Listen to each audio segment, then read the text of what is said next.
Good morning, everyone, and welcome to our November solution session. We will go ahead and get started here. So my name is Whitney Rogers. I'm the Training and Technical Support Manager for Gemvision, and I'm also joined with Lainey Fontenot, who is over training development and one of our Gemvision instructors. So today we're going to talk about creating user parts. We're going to go through a couple Pinterest or price examples, as well as some new designs, and we'll have a little bit of time at the end for any questions that we can get answered for you. The first thing I want to talk about is creating user parts. So a user part is maybe you've created a head or a shank, you spent quite some time creating this piece, and you think that you might want to use it again in the future. So what CounterSketch allows you to do is, as you're creating these parts or making these modifications, instead of saving them in a portfolio, maybe you save all of your customers' projects into a portfolio under their name. Maybe you just want to kind of keep this in your library of designs. You know that you might use this in the future, or maybe you already have another client in mind that you think would like a piece similar to this. So you kind of want to save your work and keep it in your library so it's easy to access and you don't have to remember which portfolio you placed that design in. So you can create a user part, and that user part will be stored within your freehand library for you to easily go grab. You can make modifications to it for a different customer. So to create a user part, you're going to select your parts by holding Control on your keyboard and left click each part. So as you're creating within freehand, when you're in the software, you have that little freehand bar at the bottom that stores all of your parts. So holding Control on your keyboard and left clicking with your mouse allows you to select all those parts. Once you have all your parts selected, you want to group them together. So grouping them together will allow you to move it within the space cohesively to where they're not a whole bunch of separate parts you're pulling apart.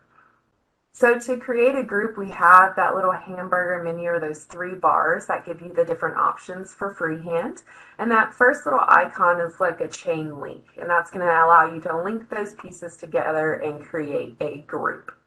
So once they're grouped together, they're going to show as just one part at the bottom in that freehand bar. So it's telling you that all of these pieces are grouped together. You'll see this little icon appear.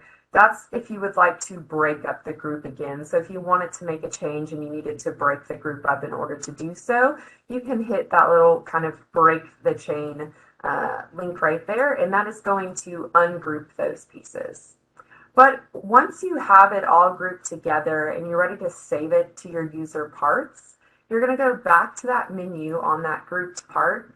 And right here you have the export to user part. So it's like a little person with a plus sign. So that's going to allow you to save that grouped piece together into your freehand library.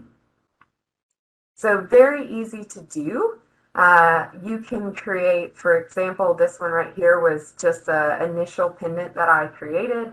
So if I wanted to use this, I can drop different customers' initials on that. It's a great easy gift, maybe for Mother's Day or a graduate, and I know that I could use this design again in the future. I'm going to save that to my freehand library. But it doesn't always have to be a completed part. So here I have that pendant that I was talking about, but I also created this custom head using some scroll work and made kind of a floral design. I created this halo and added this rope design underneath. And as well as I made a lot of adjustments to this split shank, and I think I'll use it again in the future. So I want to save it. So don't always think of it as it has to be an individual part. You can kind of build more complete pieces, such as like this initials kind of bar pendant. You know, I created the bar, added the jump rings for the chain, but I know I can use that multiple times. So I can always just pull that back up from my user parts, go drop in some new initials on there, or maybe a couple accent stones, and it's ready to go for the next customer. So this will save you time when working with customers. So you'll have kind of your own stored library of parts. as well as the numerous library parts that we already have for you as well. So I'm going to briefly show where this is located. So here in your CounterSketch start screen, you'll go to Freehand, and right here in the top right is the user parts area. Keep in mind that if you've rearranged this screen, because you can rearrange these icons, it might not be in this exact spot, but your user parts can be found only within your Freehand menu. And here you'll see the various parts that I have saved. So I have a double halo that I created, a split bail that I've created, as well as a low base head, and just a few other designs. So anything that you think you might use in future, you just want to keep it for easy reference, can be found here. All right, so Lainey's actually going to take us through our first Pinterest to price example. So she's going to create this floral earring for us using a variety of different tools and techniques within the software. So I am going to hand it over to her.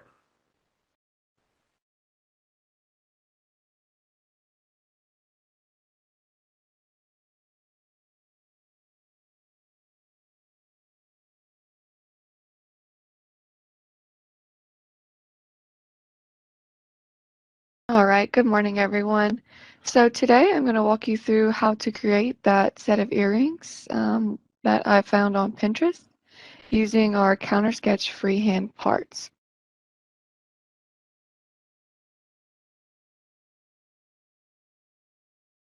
All right, so the first thing we want to do is actually go into our freehand toolbox. And I want to add in just a round shape so that way I can make sure all my pieces are following that round shape. So I'm just going to look for that flat circle, and it's on page 4. And once my design is complete, I will delete this piece. I'll go into my top view. I'm going to use my viewport control handles to scale it up.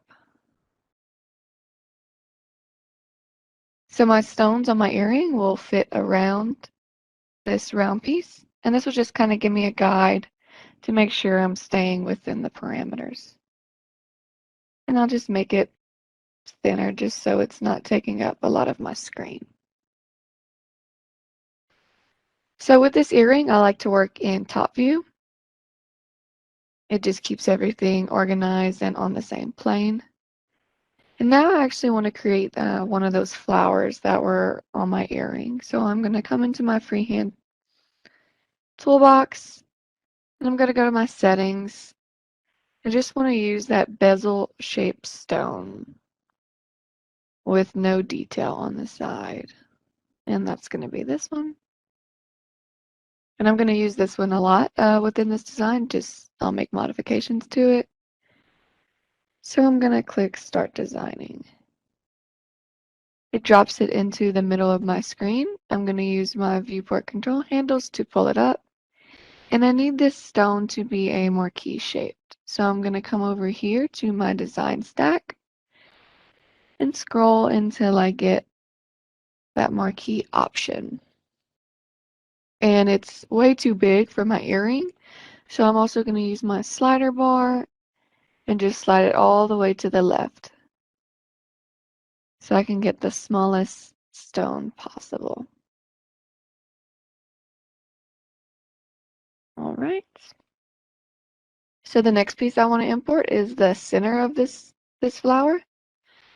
So I'm going to add freehand. I'm going to use that same setting, but this time I'm going to keep it at a round.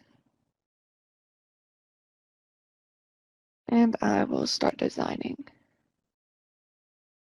I'll bring it up using my arrow. Then I'm going to make it 0.8 by 0.8. And I just want it to touch that previous setting a little bit. I'm going to go into my perspective view and pull it up so that it is even. Or maybe I can go a little bit higher.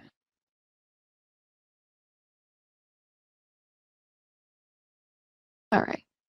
The next thing I want to do is I want to get this shaped petal all the way around this stone. So I want 6 petals to sit evenly around this stone. There's a couple of ways I could do that. I could duplicate it and use my arrows and pull it out. Or I could duplicate it by coming down, selecting my hamburger menu, that duplicate option. It's going to drop the stone right on top of the previous stone. Now, if I wanted to rotate it, you would use your arrows on your viewport handle and do that.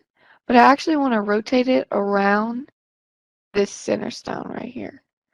So to do that, I'll use what we call global rotation. And if I come to the bottom, I want to select my round stone first. I'm going to hold down Control, and I want to select my duplicated marquee stone. So now that both of them are selected, when I rotate, it's going to rotate around this center round stone because I selected it first. So I'm just going to grab my arrow, and I'm going to rotate it 60 degrees. That way all 6 of them can fit nicely within this circle. So I'm going to go ahead, come to the bottom. I'll duplicate that piece again.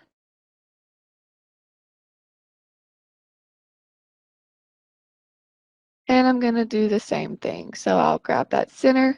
I'll hold down Control, grab that duplicated piece, and rotate it 60 degrees.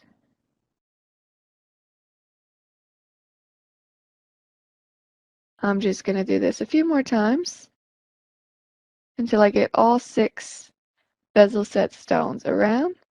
So I'm grabbing that center stone, I'm holding down Control, I'm grabbing that duplicated piece, and I'm going 60 degrees.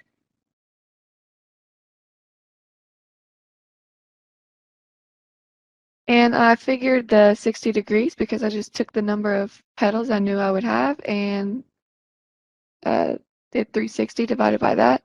That way I knew all my stones were spaced evenly. So we'll go another 60 and then one more time. So hamburger menu, duplicate, center stone, hold down Control, and do my last 60. And now we have a full flower. I could make this one a little bit bigger. That way it touches a little bit more. We have a little bit more connection. So the next thing I want to do is actually group all of these pieces together. You can see them on my toolbar down here. It's a lot of pieces and it takes up a lot of room. So I'm just going to select each piece, hold down Control. Once I select them, you'll see this blue box around it. And once I have them all selected, I'm going to use that hamburger menu and I'm going to group them. Right now, I am going to make a save. When working with a lot of freehand parts, I always recommend saving after you do a piece or after you spend at least about 10 minutes on a piece. That way, if something does happen, you don't have to start back from the beginning. You could just open where you left off. So now what I want to do is take this whole group and I want it to go around my whole earring. So I'm going to come down to the bottom, select my group, and I'm going to duplicate it.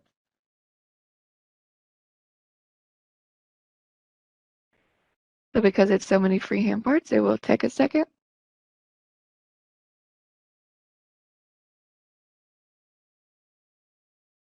And once it loads up, we will rotate it. All right, we could see it at the bottom. We now have 2 groups. It doesn't look that way in my viewport. That's just because they're on top of each other. I'm going to click out so I could deselect it. And now I'm going to use that original shape I imported to rotate my flower around the ring. So the same way I selected that center round stone and rotated those marquee stones, I'm going to use the same concept, but just using this larger disc. So I'm going to select the disc first. I'm going to hold down Control and I'm going to select my group. And I'm going to grab my arrow and rotate it 60 degrees.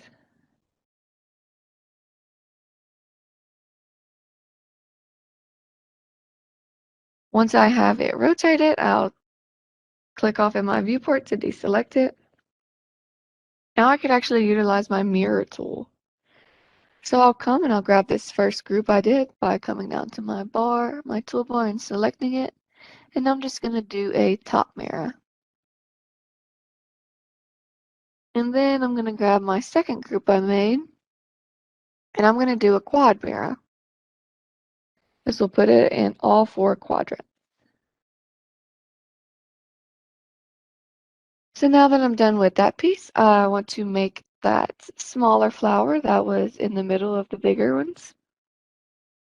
I'm going to come down to add in a new freehand part, and I'm going to go to my floral tile.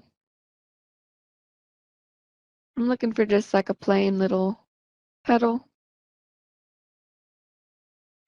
and this one will work. And I will start designing.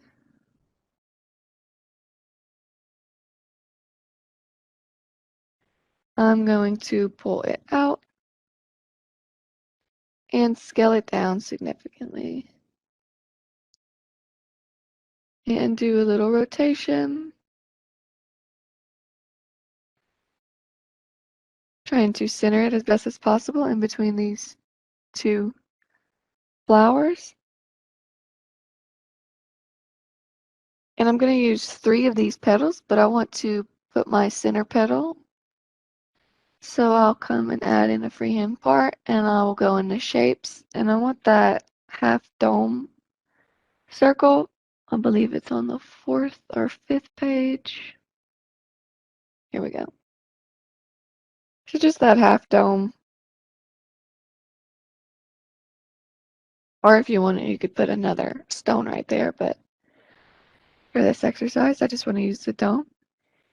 Instead of using our arrows and just moving up, down, left to right, if I actually hold down Shift and grab my arrow, I'm able to move it around freely. So it just makes movement a little bit quicker. So once again, grab my arrow, hold down Shift, and I'm able to move it. I think I need to go maybe a little bit smaller. All right. Now I'm going to duplicate this petal. I'll duplicate it twice and rotate it around this center kind of half dome piece.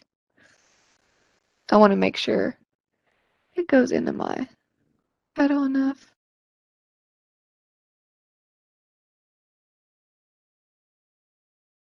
All right, so I'm going to come down to the bottom, select my petal, hamburger menu,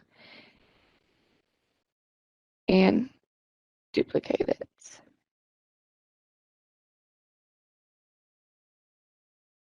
Now I want to rotate it around this center piece, so I'm going to grab that center piece. I'm going to hold down Control and grab that petal, and I'm just going to rotate it.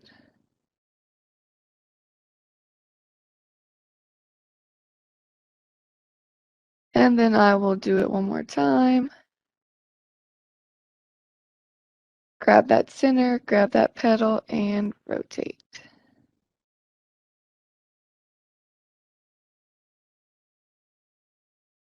All right. I think I need to make these a little bit smaller.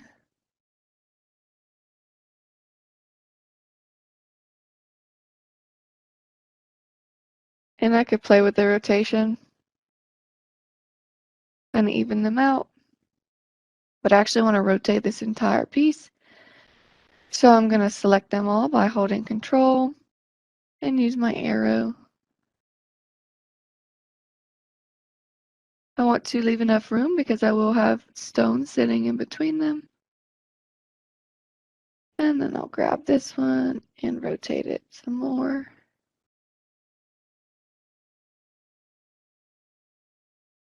All right. The next thing I want to do is import a couple stones on each side. So I'm going to come down to my freehand parts. I'm going to go into settings, And I want just this 4-prong head. So I'll grab it and click Start Designing. And I'll actually go ahead and make another save.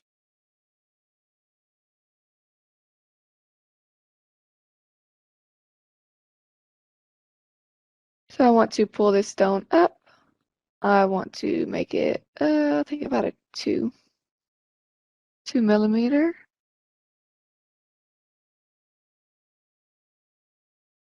So just using that slider bar. And now I want to rotate and position it into place. So I do want it to connect to my bezel so that it can cast. And I'm going to come into my perspective and raise it up slightly so that my stone isn't hitting my bezel.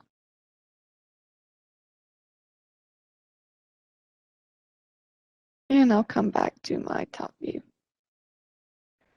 So now I need to move this flower again. So I'm going to select them all and rotate it.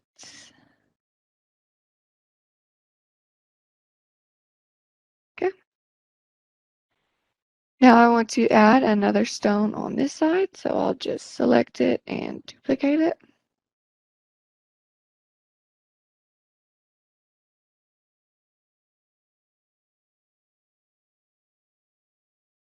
And I will grab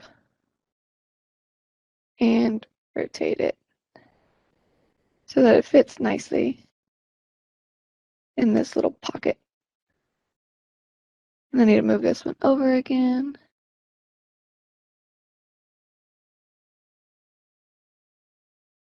And there we have it.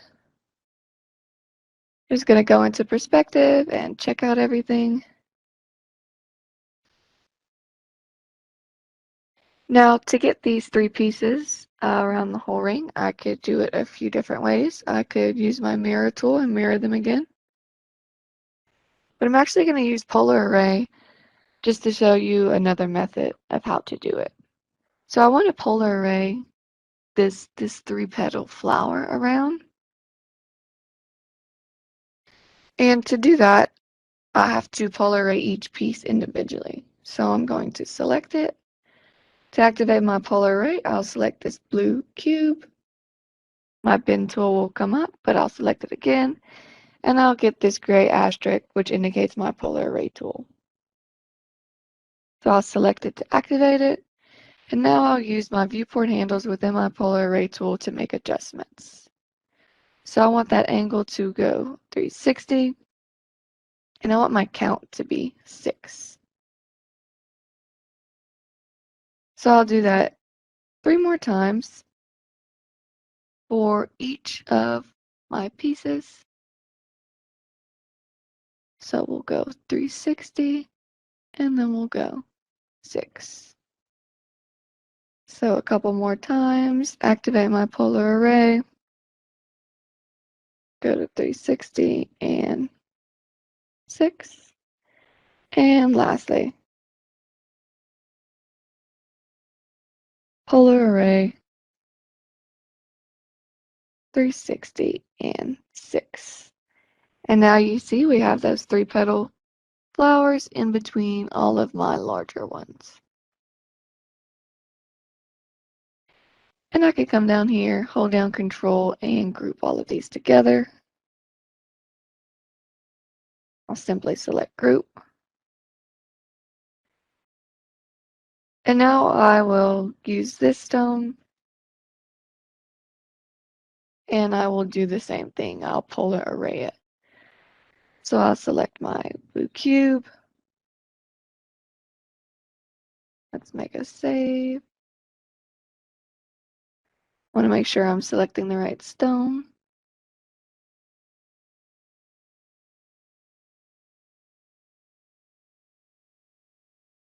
And I will have to go in perspective so I can click my box.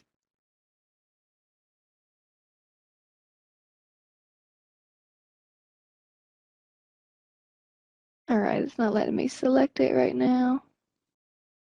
It's okay, I'll just use another method.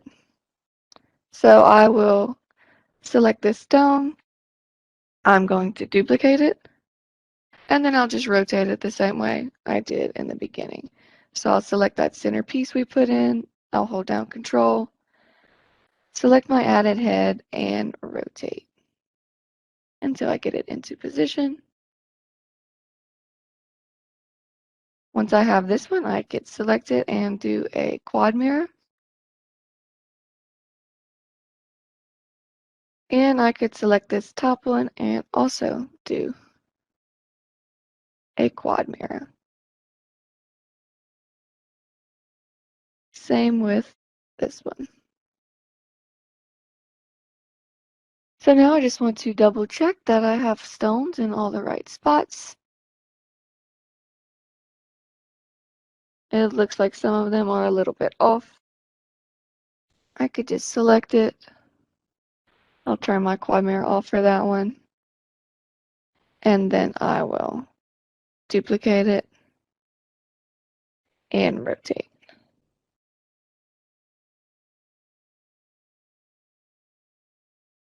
So once it loads up,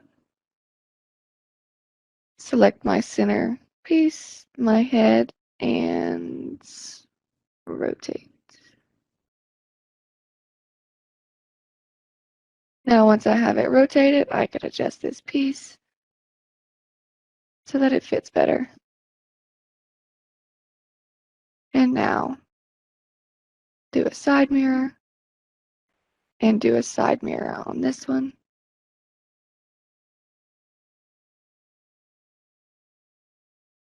I'll actually duplicate it. Something's not even over here, so when I go to mirror it, it's not doing properly.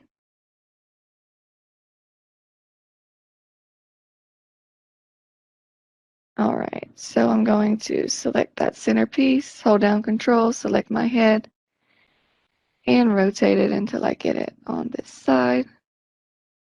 And then grab this gem and just rotate it into position.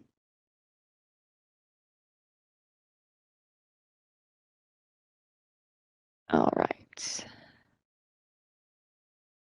So once I am done with that, I could actually delete this center piece or hide it. I'm going to delete it because I don't need it anymore. And next thing I want to do is add that chain.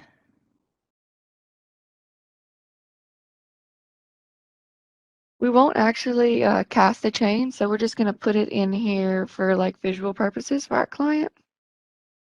To add the chain, I'll hit my add freehand. I'll build it from wire ropes and knots, and I'll select this one.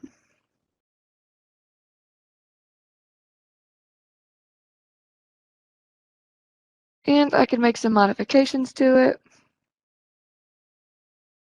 I'll rotate it, scale it down,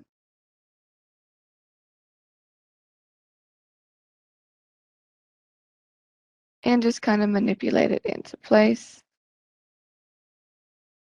Once I have it how I like, I can do a duplicate, pull it out, and then rotate it.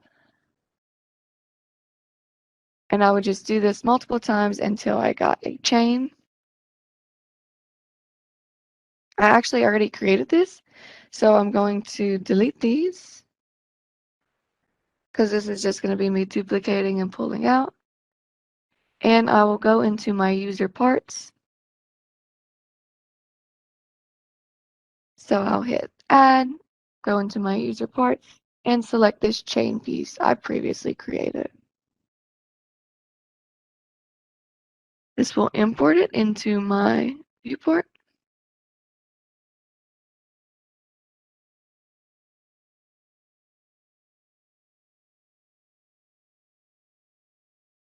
And it might take a second. There we go. Now I just need to move it into position, so I'll select my group at the bottom, use my viewport arrows, and pull it in. Just want to make sure it's connecting nicely.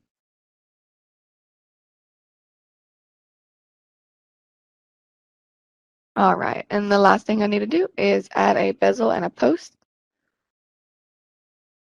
So I'll go ahead and add freehand parts.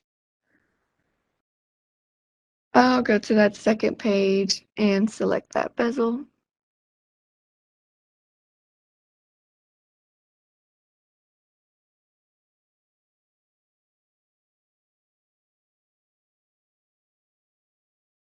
And I'll come back to my top view. I'll pull it up and I'll go down to about a 2. I have to be careful not to click too much because I do have a lot of freehand parts. So I'm going to come to my perspective. Just want to make sure this chain is going into my bezel. And it is. And now I want to add a post. I can't add a post right now because I have just a hole. So I'm going to add a round piece. So that same piece I had put to kind of mold around, I'll just grab.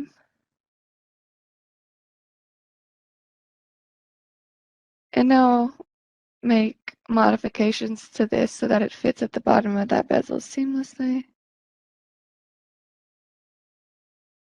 So let's pull it up and just scale it down.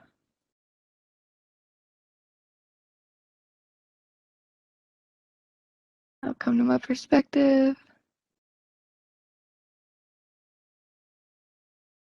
and pull it down and scale it just a little bit more. So now we have a closed bottom. So I will just import a wire for my post. We won't cast the post. This is just for visual. And I'll just use this simple wire because I can modify it to have a circular profile.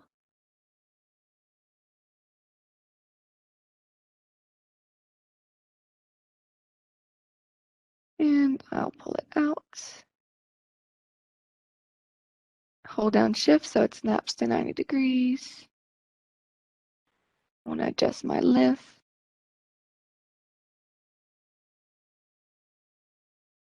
And I want the profile to be round instead of kind of boxy. And I could also decrease the profile width and height.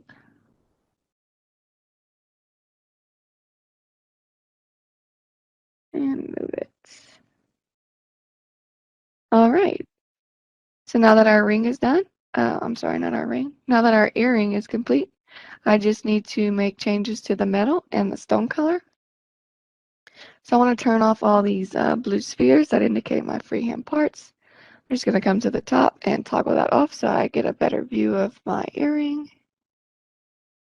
And I'm going to change that metal to 14 karat rose. So that just changed those center pieces. Everything else must be on my secondary. Now I could use my any gem, any color feature to assign stones individually. So I want all of these to be some sort of green stone. I'll use this quartz. And then I want these to be a pink diamond.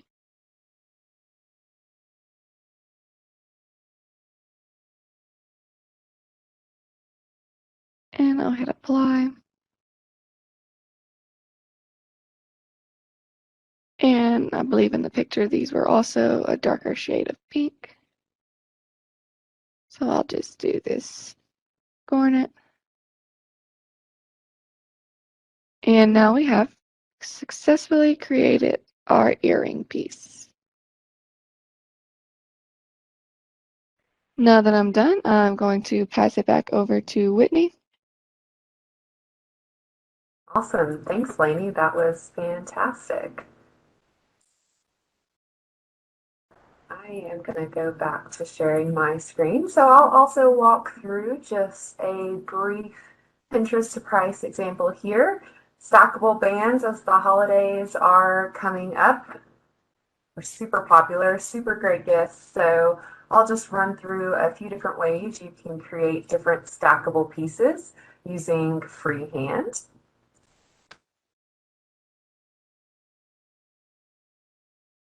So coming back into the software, I'm going to go straight to my freehand menu. The first thing I want to do is grab my ring rail. So the ring rail is just going to guide me since I'm not starting with a base design or a base shank. I want the ring rail just to be sure that I'm conforming to the appropriate finger size as I'm creating this freehand ring. I'm going to adjust my finger size. Get in the habit, if you're not already, of always changing the finger size first. If you're familiar with designing in freehand, you'll know that if you place all your parts and change the finger size afterwards, that your parts do not follow. So always best practice to start with your finger size. The first piece I'm going to grab is a bezel, actually that same bezel that Lainey was using. It's a very popular piece to use. You can make a lot of adjustments to it.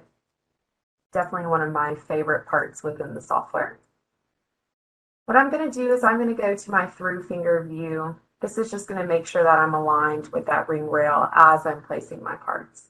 So I'm going to pull this straight up and I'm going to begin adjusting my size. I want it to be right around 2 millimeters.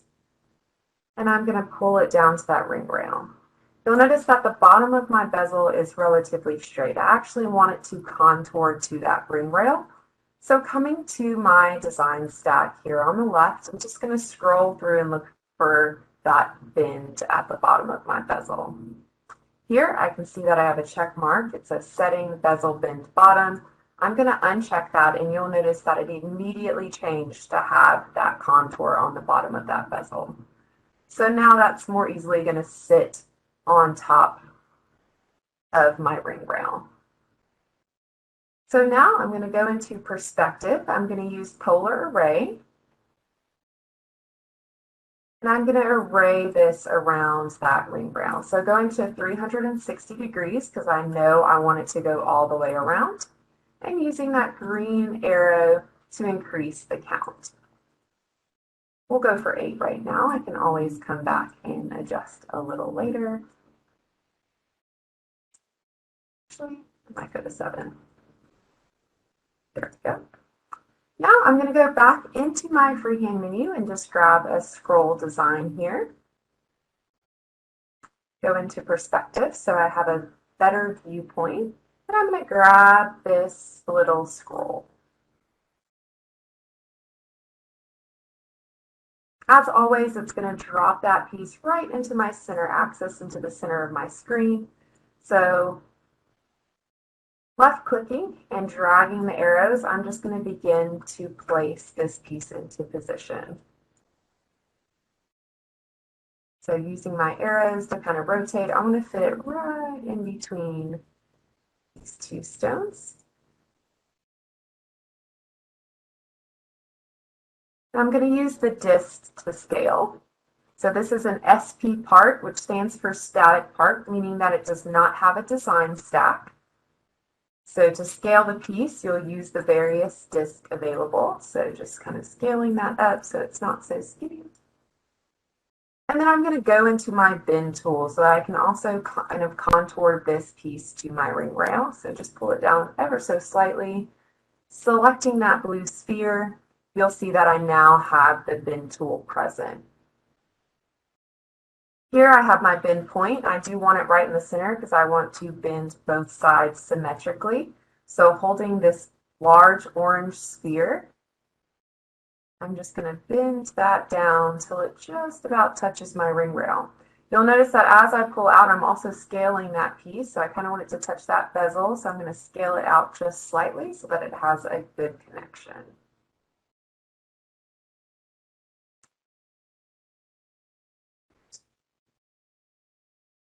Now I'm actually going to take this piece and mirror it over the top of that ring rail because I want it to be present on both sides. And I do want them to come a little bit closer together. So going back into that piece, I'm going to bring my gumball back up again, bring them together just so they meet. Now I'm going to go back to that blue sphere here, or square, sorry, and I'm going to polar array these parts because I want it to go all the way around. So you'll notice that first polar arrays around the top of my piece, but I want it to go around the shape. So navigating to that through finger view, grabbing that angle, bringing it to 360 degrees, and then increasing the count to 7. So I now have that very evenly spaced through or around my root rail. Lastly, I'm going to take that same bezel again, and I am going to place it right in between my scroll work there. So coming back into the library, that side view, I'm going to add it once more.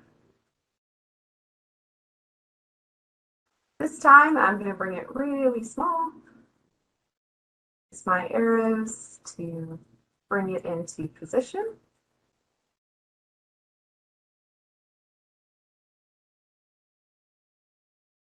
Rotating it, and then come back into perspective just as I position.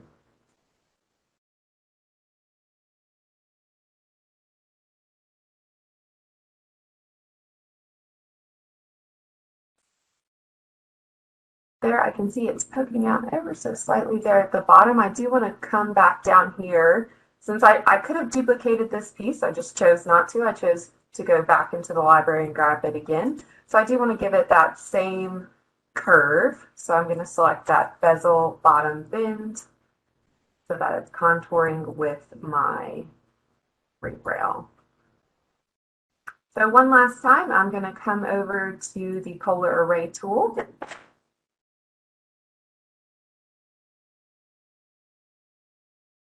Select the wrong piece.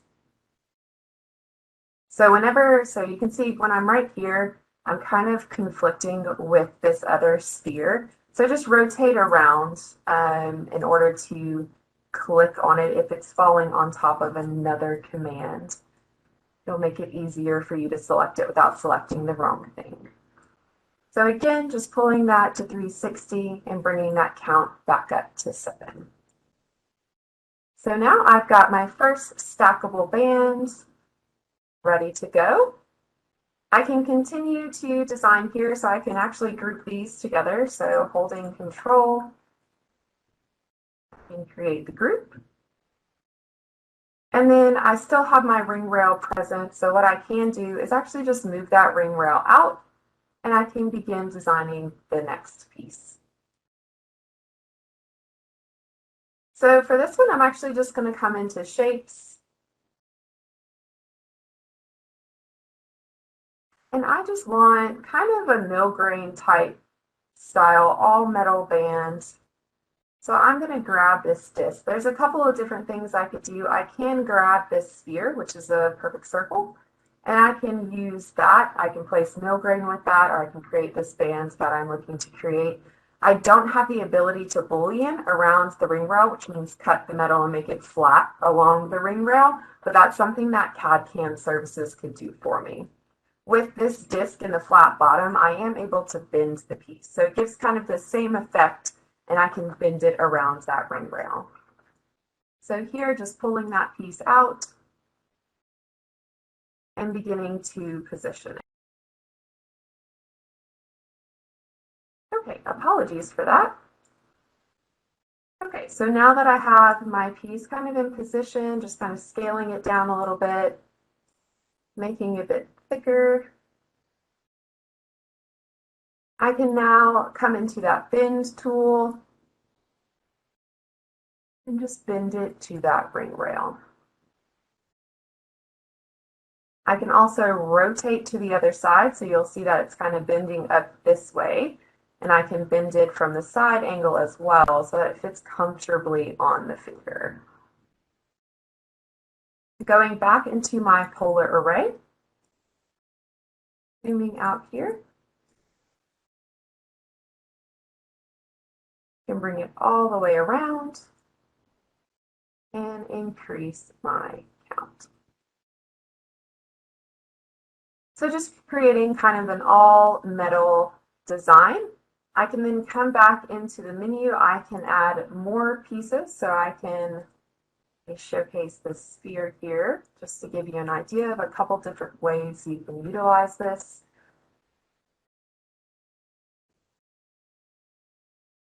So when I spoke earlier, I said you could use either one of these. So that sphere obviously is rounded on the bottom.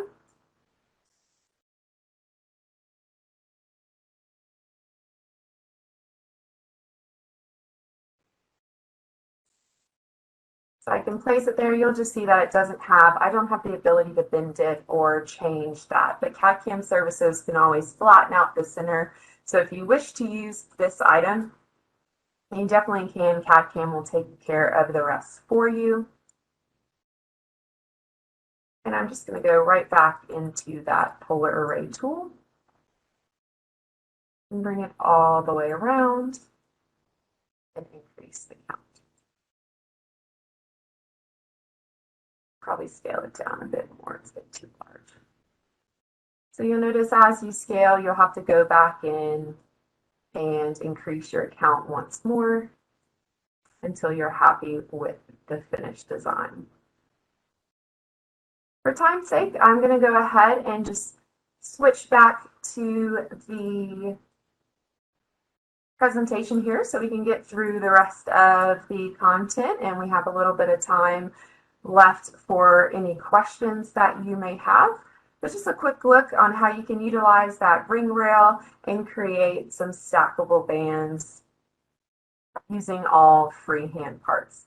So get creative. It's a lot of fun to come in here and play around with that ring rail and use the different pieces that we have available to you. All right.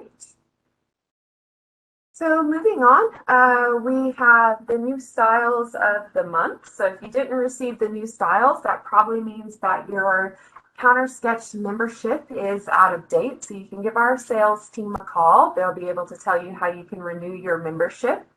CounterSketch membership is going to get you access to any updates that we launch, including software updates, so new features. You'll get the new library designs.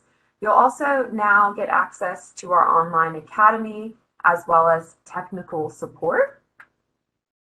So if you're not familiar with our online academy, it has training videos, step-by-step tutorials. We have inspirational videos that you can watch just to kind of help gauge or help increase your creativity, give you some ideas of what you can do. Some of these are just great tools to kind of go in. You can create your own marketing. If you joined us last month, I believe, we talked about how to create your own marketing schemes using CounterSketch. So you'll notice that the 3 new videos we had for this month were all themed around Halloween since it was October. So you'll see kind of some more fall trends and some holiday trends that will be launching over the next coming weeks as we enter into the Thanksgiving and holiday season. So new content on the Academy is launched every Wednesday. So be on the lookout for new videos. The Academy is also a fantastic tool to train more than one person in your store. So if you are the sole user of CounterSketch in your store, or you have one associate who is using CounterSketch in your store, if they choose to take their career elsewhere, you have no one else trained. So it's always, always a good idea to have more than one sales associate familiar with the software and able to sell with the software. One, you're going to make more sales in doing so, because if you have an associate or a customer in the store and the associate's not comfortable using the software, they're not going to go there. So they're going to use other means within your store to create or find that piece for that customer versus walking over to the CounterSketch software. So the more people you can get trained, the better. And the Academy is a great way to do that. So you can learn on your own time. You have access to this from anywhere at any time. We have our training curriculum. So the artisan curriculum is within there. So that is all you need. That walks you through what we teach here if you were to attend an in-person or virtual hands-on training with our instructor. So really just a great tool. If you're not familiar with it, you don't know how to get to it, give our sales team a call. They'll let you know how you can get access, or maybe you already have access and you just didn't realize. If the online academy isn't for you, if you learn better hands-on and you want to be able to ask questions, kind of go step by step with an instructor, we do have in-person and virtual trainings. So our 2022 dates are being confirmed right now. So those will be coming to you very soon. So be on the lookout on stellar.com as well as gemvision.com. We have our online academy, like I already spoke about. And also we have a Getting Started with CounterSketch webinar. So this solution session is a little bit more advanced. We talk mostly about freehand and creating more parts that are a little bit more complicated using a variety and combination of tools. But if you have that associate who is just getting started, they're not familiar with the software, this content might be a little bit too advanced for them, but they can join our Getting Started with CounterSketch webinar. So I'll actually walk through the basics from selling with the software, how to introduce it to your customers, all the way to navigation and becoming familiar with that design stack. So this particular webinar won't go into freehand, but it'll cover all the basics to get some associates within your store started in the software. So next session is actually going to take place next week at 11 a.m. and I'll go ahead and drop the link for that in the chat before the end of the session. So if you'd like to register or get some associates registered for that, feel free. Then next month, we hope that you can join us again. We'll have a special holiday edition. So we'll have some holiday themed Pinterest to price examples, and we'll review new features and releases. I did put it an hour later, so keep that in mind. So it'll be December 9th at 10 a.m. Central Standard Time instead of 9 a.m. If you'd like to register, it is live on stellar.com/CSS webinars. So go ahead and register for that. We hope to see you next month. We know it might be quite a busy time, or we hope it'll be a busy time for you, so we understand. If you can't make it, we will have a recording of this session as well. Last thing is, if you didn't know, we have a Gemvision forum. The Gemvision forum is available for you. If you own the software, you can go sign up to become a member of that forum. It's going to allow you to connect with users globally. So all around the world, Gemvision users, both CounterSketch and Matrix users. So it's an opportunity for you to share knowledge, ask questions, and get inspired by other people within the industry. So you can get to the forum by going to www.forumgemvision.com/online, and you can select sign up. Does have to go through an admin to get approved, so it won't give you instant access, but they're really quick and we'll get you in there within about 24 hours. All right, so now I've spoken at you quite a bit, so let's see, it looks like we might have a chat here or a couple of questions, so let's take a look.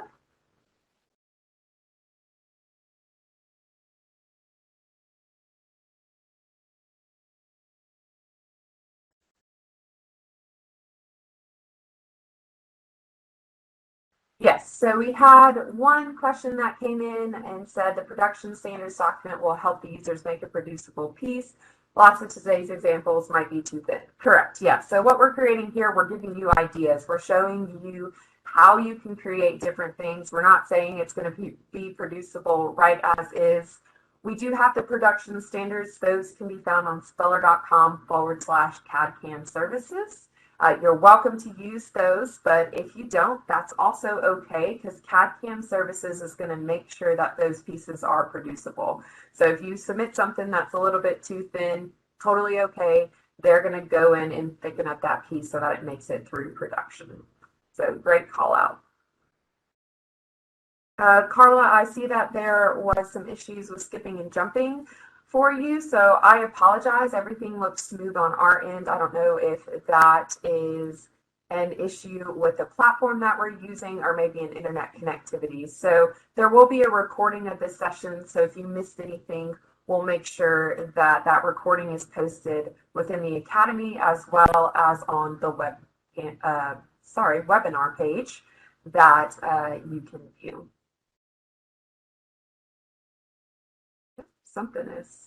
There we go.